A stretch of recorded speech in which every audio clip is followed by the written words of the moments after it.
రామోజీరావు గారికి 43 years హనుమంత్.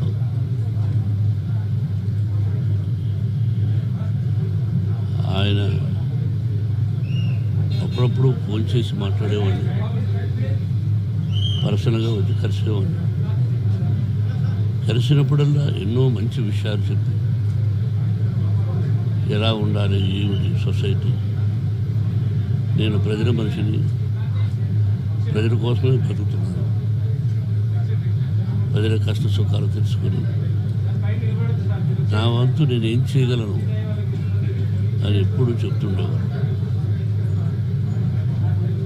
నేను ఎప్పుడు కలిసినా దాదాపు 2 గంటల వరకు నన్ను కదలనిచ్చేవారు కదా.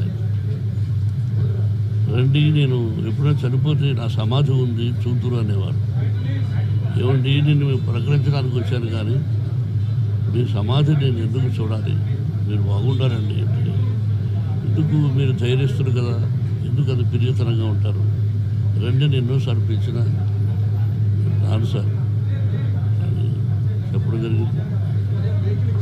ఆయన లోటు మా కుటుంబానికి కాదు, యావత్ ప్రపంచానికి తీరని లోటు. ఇది సామాన్యమైన విషయం కాదు. ఈ స్టూడియో ఒక్కరి వల్ల అయ్యే పని కాదు. ఒక్కరిది ఓన్లీ 1 మ్యాన్ ప్రపంచంలో చాలా గొప్ప వ్యక్తిగా పేరు సంపాదించారు. ఆయన ఎక్కడున్నా ఆయనకు మనశ్శాంతి, కుటుంబానికి మనశ్శాంతి, ఆయనకు ఆత్మశాంతి జరగాలని భగవంతుడు కోరుకుంటున్నాను. గ్రేట్ మ్యాన్, పత్రికా రంగంలో రారాజు, అలాగే స్టూడియో అధినేతగా కూడా రారాజు. సరే,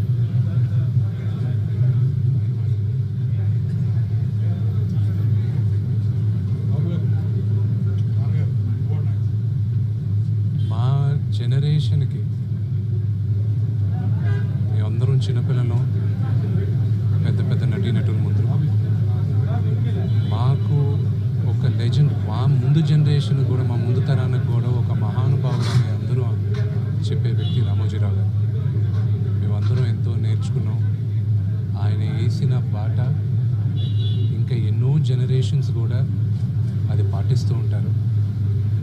ఈరోజు రామోజీరావు గారు పోయిన దానికి ఆ లోటు ఒక తెలుగు రాష్ట్రానికే కాదు, యావత్ భారతదేశం గర్వించదగ్గ ఒక మీడియా బ్యారన్, ఒక వండర్ఫుల్ హ్యూమన్ బీని మనం అందరం కోల్పోయాం. మా మొత్తం తెలుగు ఫిలిం ఇండస్ట్రీ అంతా